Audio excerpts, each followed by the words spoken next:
I have to change that Jeremy Frimpong one. Ladies and gentlemen, welcome back. Keith here from Come On the Hoop Celtic with Limo Boy. So, pre-match. First time we've done a pre-match in a long, long time. So, hello to Facebook, hello to Twitter, and hello to YouTube, all the subscribers. So, first of all, before we go into this, if you have a YouTube, go in, subscribe. Really appreciate it. 150 away from the big 5K. So, let's talk about the team, Liam. Happy with the team that we put out tonight?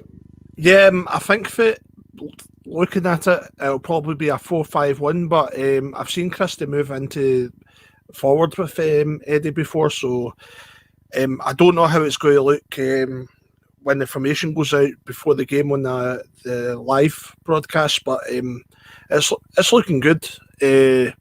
Like, I hate to say this because he's a Celtic man, but I mean, it's good that Duffy's not in the team, so... No, I think a lot of people will be relieved that he didn't even make the bench. Obviously, Neil Lennon did say on Friday in his press conference that he's going to be a late fitness test. Now, Mohamed did make the bench, so he got in there.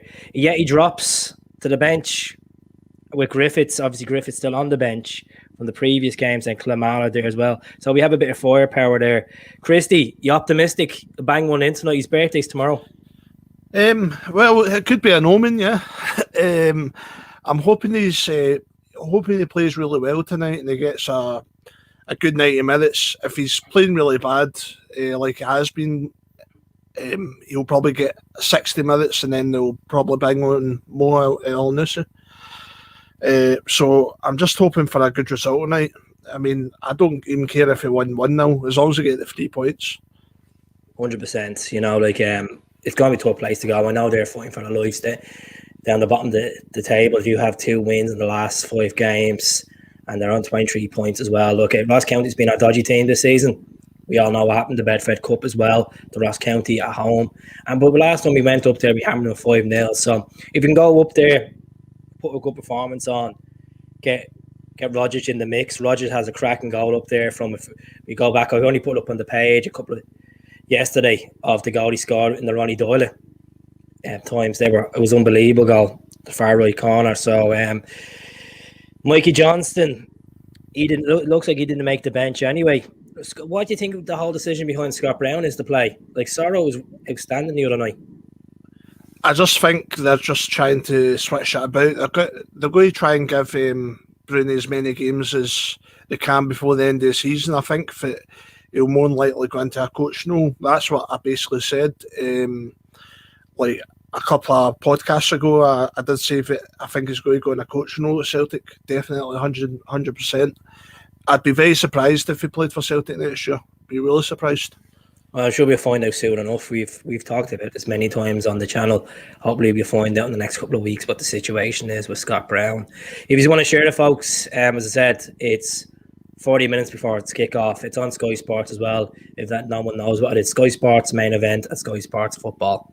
You'll get on it. Hopefully Chris Boyd doesn't be boring the ears off talking absolute nonsense as usual. You know, the only thing I don't like watching on Sky Sports is so scripted to hell. I miss the days when it used to be on BT. Great times. Yeah, it was brilliant. What I've done is I posted on Twitter. I shared the Glasgow where Paul Dykes basically said that, like, listen to our. He shared this thing. I think it was. Is it Celtic Hoops? It's called, or it was like a blog, but it basically says that instead of watching Sky Sports punditry, watch Celtic State of Mind. If you don't want to listen to that. Exactly. I agree. The podcasts are better than listening to all the pundits, the so-called professional pundits getting paid ridiculous money to talk all scripted stuff, you know. You're a fan, you believe, you give your view, and that's it. I know they're trying to be neutral, but it's all. I hate watching it. I really do hate watching it. Obviously, it does be good times when the Scottish Cup does be on Premier Sports and stuff like that, and the League Cup, because you go back to the days of obviously Chris Sutton. And then I know Ali McCoy is doing a bit of work at the moment for Sky Sports as well. But yeah, sad news obviously about Julian being out for 9 months, 6 to 9 months. Yes, I saw one. I mean, that tackle he really committed to it, but at the same time he paid the price for it. As soon as his leg hit that post, man, I was thinking he's going to be out for a long time. I mean, it just looked painful. So I'm hoping his recovery doesn't doesn't force him out the team from 9 months from now. But I think it should be okay. I mean, they'll take care of him, They'll get him the treatment he needs and the rehabilitation to sort that leg. 100%. Look, he's going to be a massive miss. And as I said, I've said it many times in the last few podcasts, we need to sign Ira up even till we get him to January next year. Just means we get the European football album. If it's Europa League or Champions League, we need him, because I don't think they're going to go out and get a good centre half. I know we've got this lad from Sheffield, Shaw. Now he can play centre half and he can play defensive midfielder, which he looks promising. He's only 19, looks quite promising and exciting times there. But Sheffield Wednesday, that's a team that's about to get relegated in the Championship. They're fighting for their lives as well. Stephen Welch, big game for him. I just have a feeling tonight he might bang one in. I'm going to go with 4-0 tonight. I'm going to go with an Edward goal. I'm going to fancy a Tom Rogers goal. A Yeti to come off the bench and score, and Welch. I think double assist. I think it'll be 3-0. I think what's going to happen is we'll probably score a couple of goals in the first half, and then Ajeti will come on in the second half, and then he'll score. I think that's what will happen. I think a lot of people are a bit fed up about this one up front again tonight. Like, it's not like we're going to a European game and trying to hold that. The only thing is about the likes of when Rogic, Christie, and Tottenham play, they're all very similar players. They all want to get into that part of that diamond and do what he can. Rogic, I don't know if we're going to get 90 minutes out of Rogic tonight. Looking at that bench there, so midfield wise, Henderson can come on, make a difference. Laxall on the bench. Hopefully, I'd say Taylor will be grand. He gets stuck in as usual. Hazard makes the bench as well. Mm-hmm. Three strikers like Griffiths, Dingwall. Could he pull a few goals off? He come off the bench.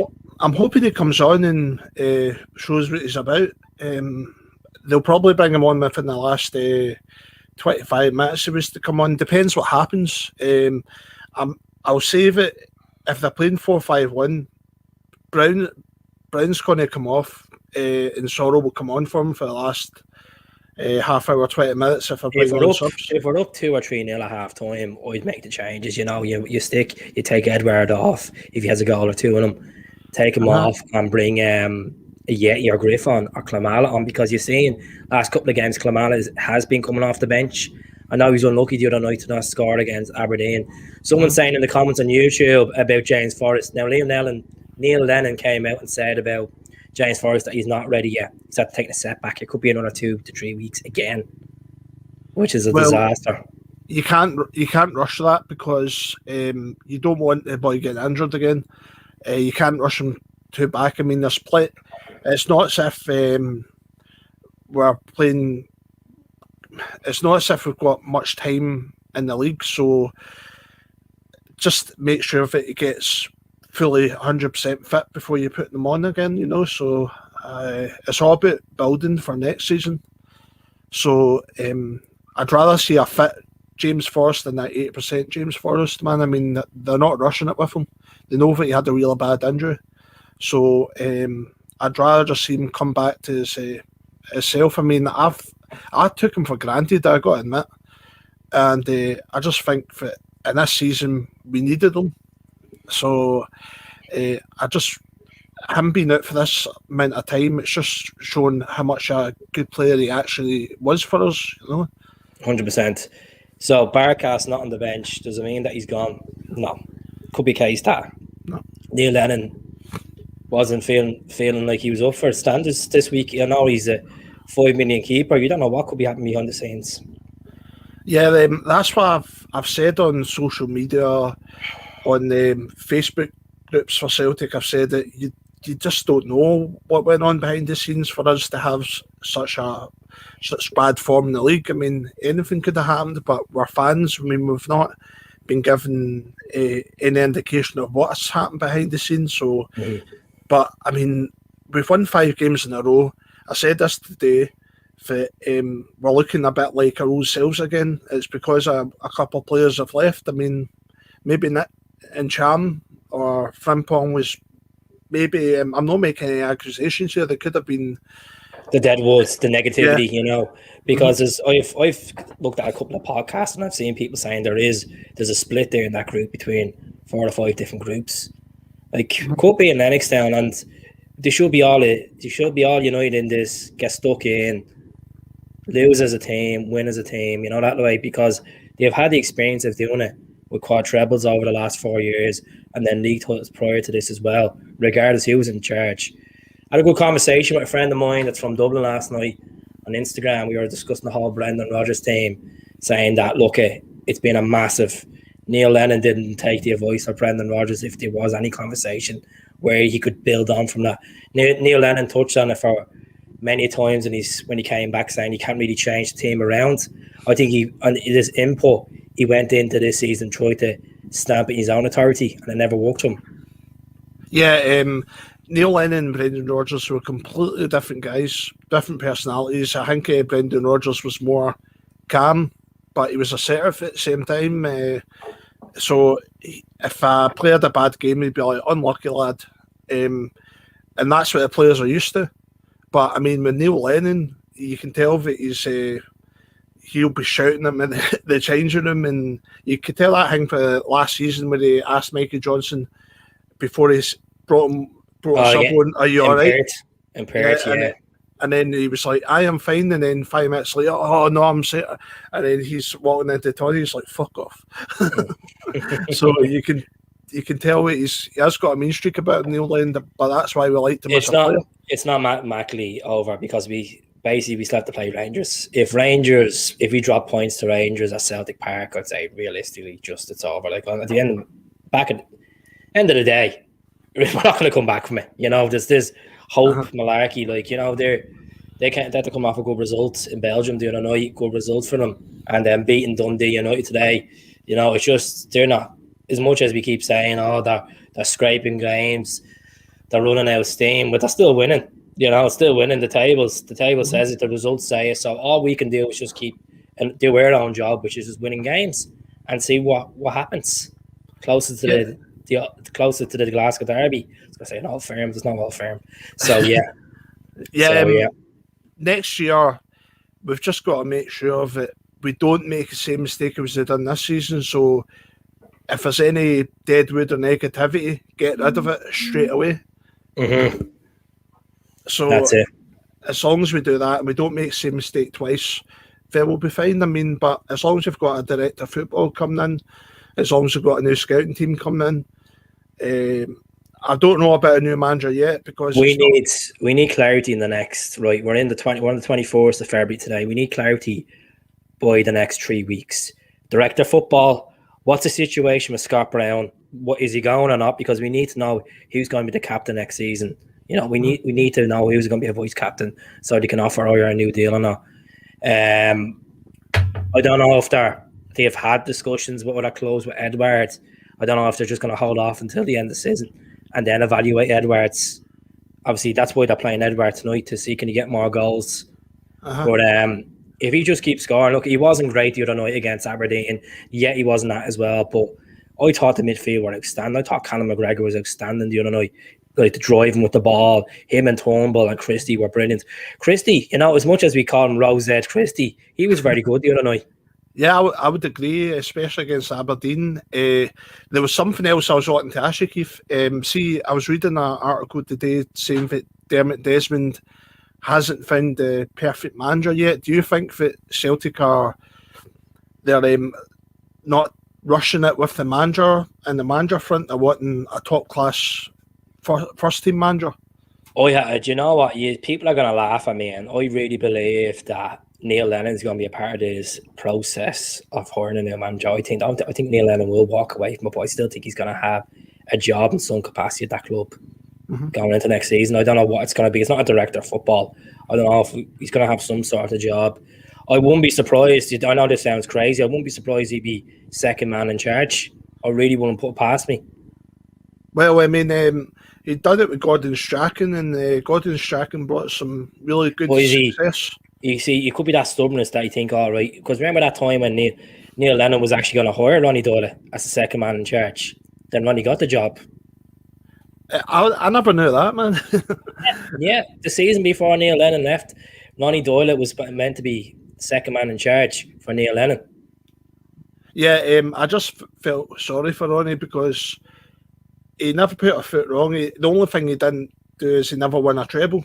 But I Well, mean, do you know what? We just come back from the anniversary on Friday. Look at the 3-3 game against Inter Milan. That was one of the best performances Celtics ever played. Stuart Armstrong. Was it Griffiths that scored? No, was it the two boys on the McCoy, Stevens, and Armstrong Guidetti that scored? yeah, it was. But when Guidetti's goal went in, the whole place went mental. Unbelievable. And as much as Gordon fluffed it against Shaqiri, the save he pulled off at the end, one of the best saves ever. And I know I only put up the Fraser Foster save against Lazio that we were done in the Europa League, but that was some performance. Like that was a team of guys that literally I didn't think we'd even get a result against Inter Milan. I know Mancini's side they weren't competing in Serie A, but they still were a good side. Like they had Icardi and all, and Shaqiri and these boys. Really good team. Shaqiri was a brilliant player. I'm not sure he plays for now. Plays for the Pill. All right. Yeah. Oh, I saw. They got that arse safe last night against Everton. You know, I watched the game and I was just like, I could not believe the way Liverpool played last night. Shocking. But result for tonight. How's it going, Carlos? How are you keeping? I'm gonna fancy 4-0 Celtic as I think I really think that it's going to be a slow game as usual up in Dingwall. Hopefully the pitch is in decent condition as well. As I said, I'm not watching the Sky Sports at the moment. We're going to stay on this till about 25 past, and then I don't know if Liam's going to be back at half time to have a chat with me. We'll have to see. Yeah, I'd be up for that. If you see the pictures in the background of Liam's view there, basically this is a lad called GOK Arts. Now he does all the pictures. He's good friends with Scott Brown.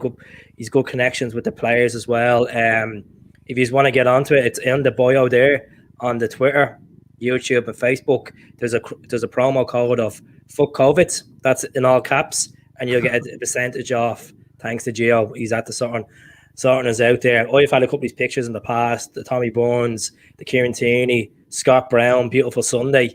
What other ones did I have? Had Liam Gallagher as well. He done a couple of them. He sent me over. Delhi they were.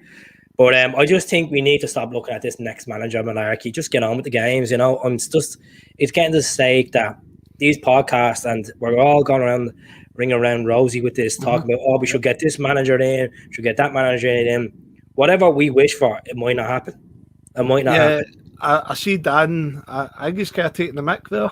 It's just Kendi's manager with Lennon his DOF coaching. I wouldn't be surprised. Like, Kendi might have as much. You do not want John Kendi in that role, but Kendi might be an outside shout. Like this might be a Lawwell stunt before he leaves. It's like, oh, you know what? John Kendi's been a long servant. He's worked under the last 4 managers. Let him have a chance of give him an interview experience.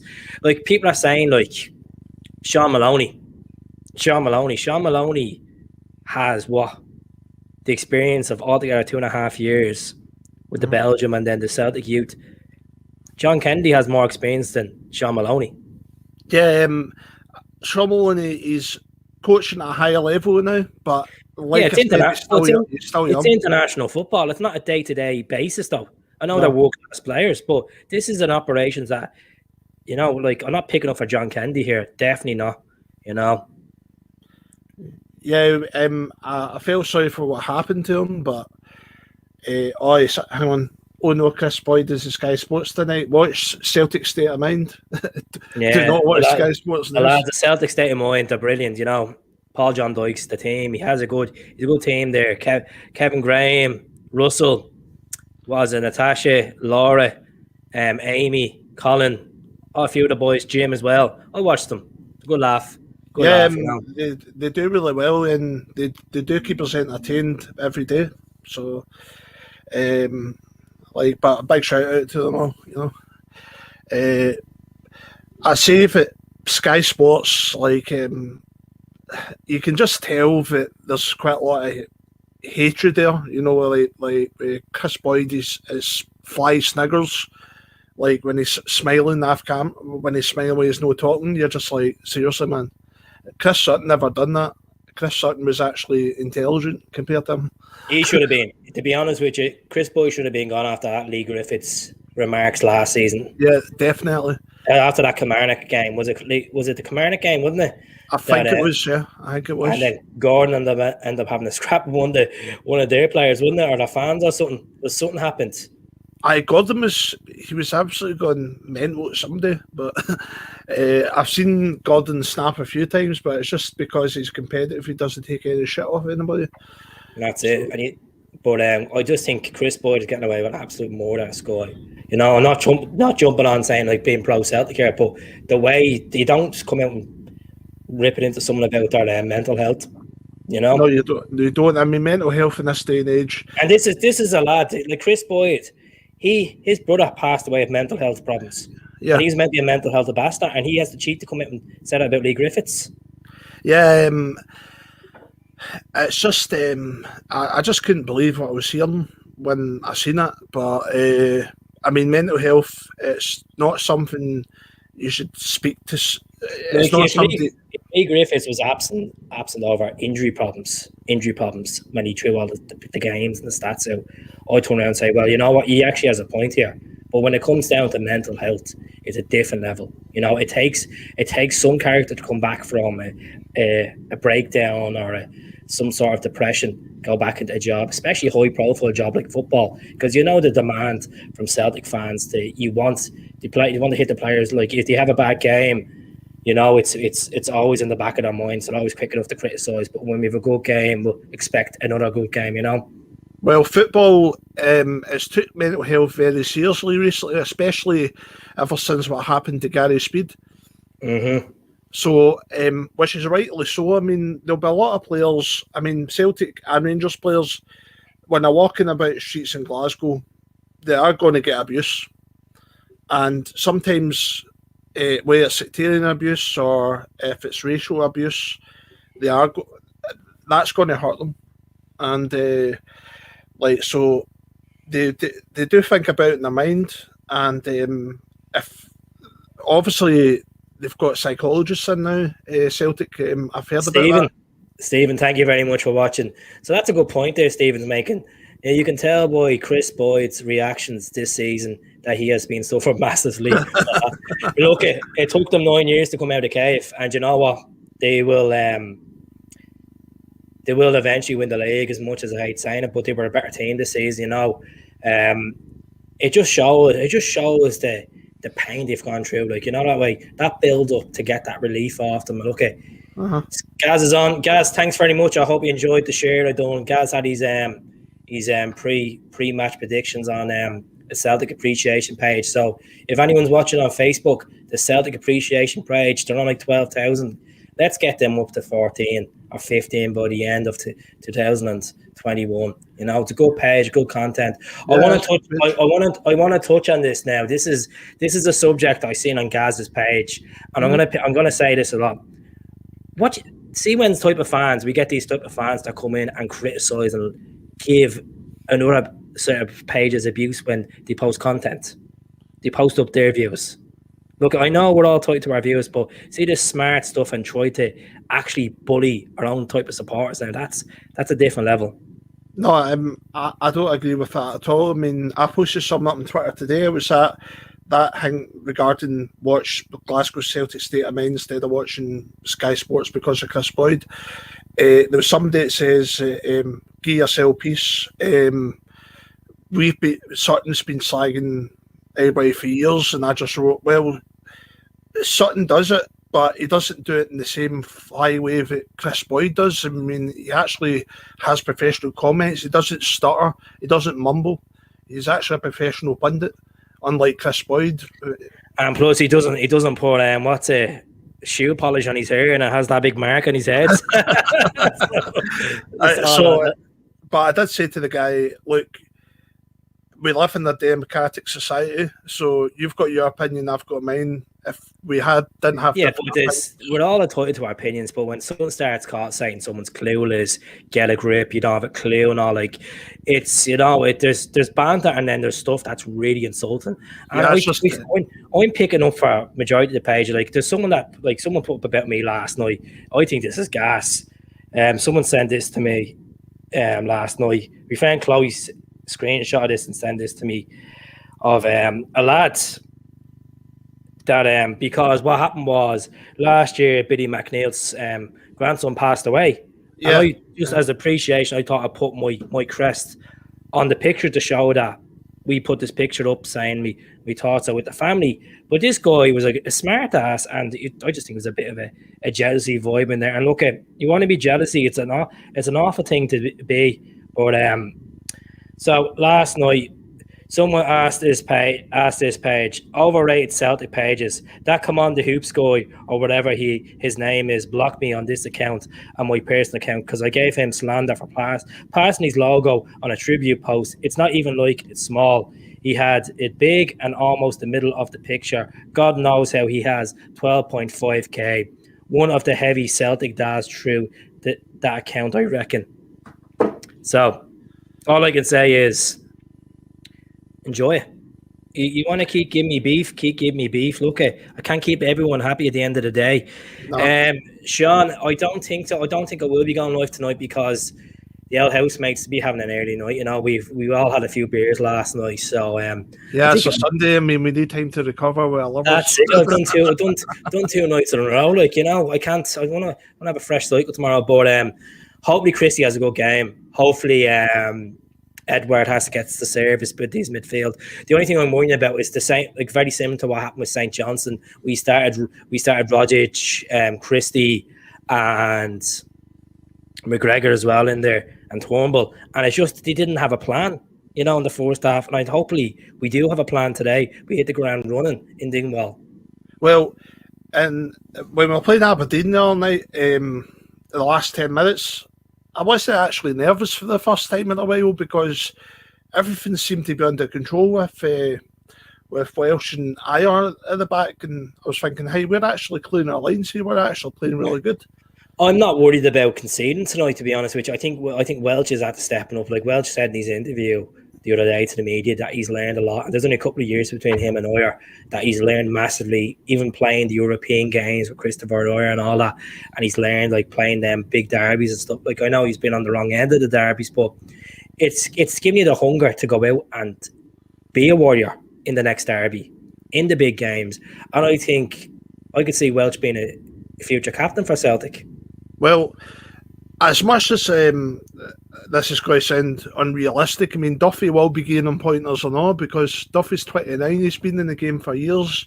I think Duffy, he is not a bad player, it's just this year, it's a mental thing with him.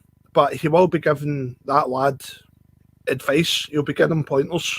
Well, look, Duffy has experience. He won't be an Ireland captain for nothing. And I know people might laugh and say, he doesn't deserve to be Ireland captain. He's had a bad season.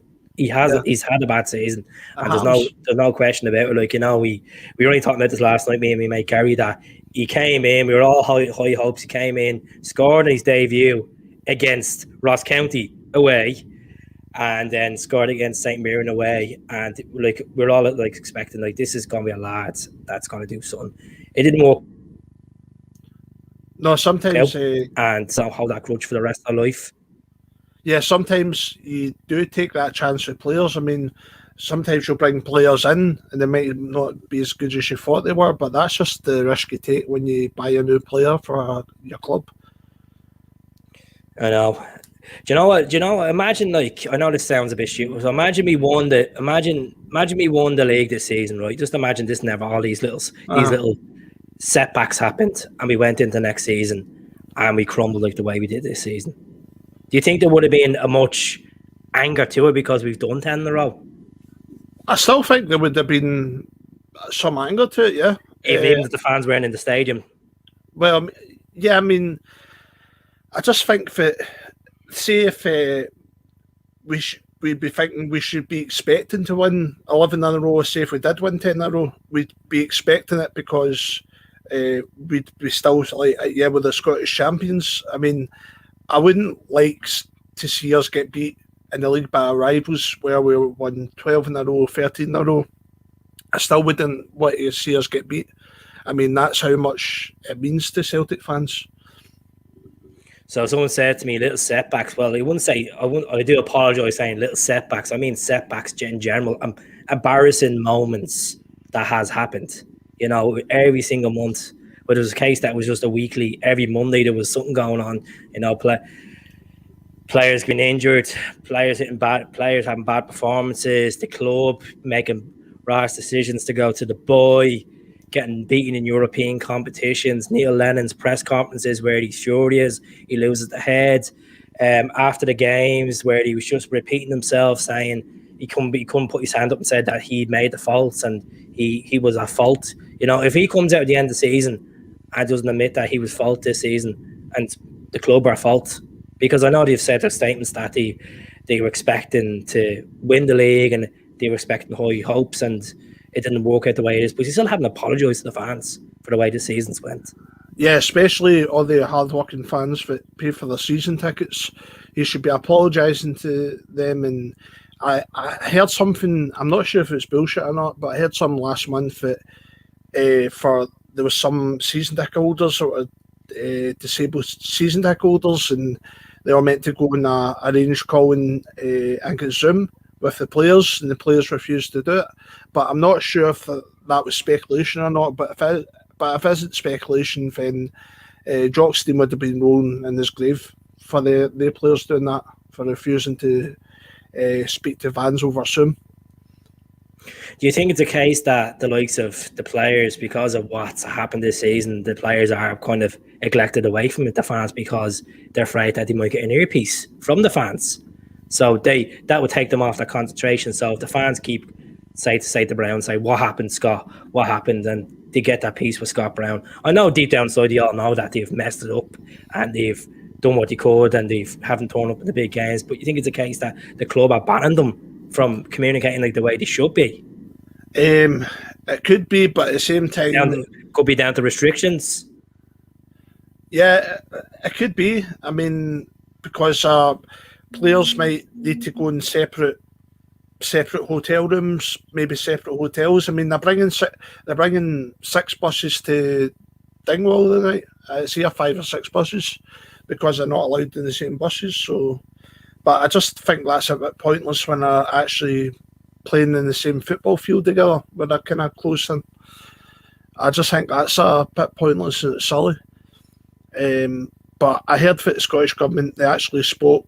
They were actually speaking about the COVID incident with Rangers, like the 5 guys with alleged COVID that were breaking the rules. Well, they never had COVID, they were breaking the rules. It was one of the ministers, I don't remember the guy's name, but he was actually saying that it was out of order, but there was no red card, but we won't go into that. Because it's a rule for a team and a rule for another team, such as ourselves. Rangers are not going to get deducted points, and I think people need to get away from all their what's going on with them. Stop thinking about what's going on with them. Just to concentrate on our team playing, winning games. Let's talk about our team, because this obsession about talking about them and getting deducted points. If they were to get deducted points and we came back and won the league, I still think that's pathetic. I still think it's pathetic because realistically, we've got a way in. A way in. Same time, we followed the protocols for the boy. Unfortunately, Julian had the COVID, which he shouldn't have been at the training. He shouldn't have been at it. But given the way our season's been given, if we were deducted points, we probably still will find a way to mess it up. Won't be surprised. Really wouldn't be surprised. But someone started asking me there on Facebook, Lennon to stay go. Lennon has to go, but Lennon won't go. Lennon's here to the end of the season. It just annoys me. I understand people are entitled to their opinions. I'm getting to the stage where you go onto the YouTube videos and it's just Lennon out. It's not going to, whatever we say, it's not going to change. He's here to the end of the season. I don't think they're going to. Yeah, he is here to the end of the season, and whenever you say it to somebody on a group in Facebook, or you say it on Twitter, they just can't handle it. It's like, look, he's here to the end of the season. Mm-hmm. Because they're taking their time to find a decent manager. I think that's what they're doing. Well, I know that's what they're doing. And that's the scary thing they're saying about that, judging their finances as well for whatever, because we don't know what they're going to purchase in the window. We're obviously going to have to go and get a centre back. Obviously they'll get a few bucks for Edwards, hopefully, because I know there's a sell-on clause with PSG. We will have to see if Rodgers will go as well. Will Neuer go? We don't know. It's going to be a scary summer. At the same time, it's going to be a relief for Celtic fans when this season is finally over. We can move on, and it'll be a matter of time they're back in pre-season training, because the games will come fast, because we do have a Euros between that. So, Yep. Mm-hmm. And if Scotland do well, they'd be looking for, some players be looking for a week off, 2 weeks off. Like Callum McGregor, he'd be probably eager to come back and just get back in there, because he could be the captain next season. So could be back earlier in some capacity. Yeah, I mean, Callum McGregor is one of the fittest in that team, definitely. Just because he's not took a break from international and domestic football, and I just think he's had a couple of bad games, but at the same time he has been consistent for us. We shouldn't kid ourselves here. He is a brilliant footballer for us, and he has been for years. If James Forrest is not playing by, say, the middle of March, I can't see him making the Scotland fall. Obviously, he won't be called up in the next couple of games, the World Cup qualifiers. I can't see him making the Scotland fall. He's a crucial player. He could work wonders for Scotland. You've seen it, he was the guy that scored the hat trick. Was it the hat trick against it? Was it the hat trick he scored? Yeah. I would just feel really devastated for him. I mean, it's our first international tournament since '98, and James Forrest, if he doesn't make it from then he's not playing consistent. Then, I just feel really sorry for him, and I feel like he's been hard done by that injury, and it's just a bad setback that he's missed most of the season, and he's going to more or less miss the Euros. I mean, I just really feel for him, man. Right, we've 1 minute left, folks. I just want to say, if you're watching on YouTube, subscribe to the channel. Facebook, just go on to Commander Hoops, type it into YouTube, just give us a subscribe. Honestly, I really appreciate when watching on Twitter, YouTube, and Facebook. It's been good crack. We're gonna go back on. I'm gonna try to get on at half time, and then full time I'm gonna be on with Scott McGill. So we'll give Limo a bit of peace, so you can enjoy the game, and hopefully it's a clean sheet tonight. It's a bit of form. I'm just hoping that this midfield, pack in the midfield, doesn't stress us out tonight. There actually is a plan there. Yeah, I'm just hoping for the best tonight, and hopefully we have a good game, and we just show that we are consistent with 6 wins on the bounce. That's a great comment there. Here we go, 10 decent performances in a row. I'm hoping so. I'm hoping so. I think it will be 10. I think it will be 10 performances going into the Rangers game. Yeah, that would be really good. I mean, it'd give them something to think about as well for next season if we were to beat them back to back. And you know what? I was just thinking about. I was watching the match the other night. I was watching the match on Thursday night. We could hit them from out of the box and get a pass. I was gonna say, Alan McGregor. The goal they scored the other night, the other team. He's there to be beaten. He's not the greatest keeper in the world, So if you he's fit now, so big Tom Rodgers in there, banging them in the way he used to. So David Turnbull as well, hitting one out from 30 yards out. So there is cracks in that team. But anyways, there is potential for us to beat them. So we'll be back at half time, folks. Enjoy the first half. Hopefully, we'll actually have much to talk about. None of this. It was a bland half. There was 1 or 2 incidents. Hopefully, it's not one of these games where straight away on the button at half time the whistle's blown. Hopefully, it's actually a bit of added time for something. Stop your time. We'll see what's going on. But thank you very much for watching, folks. And we'll be back at half time.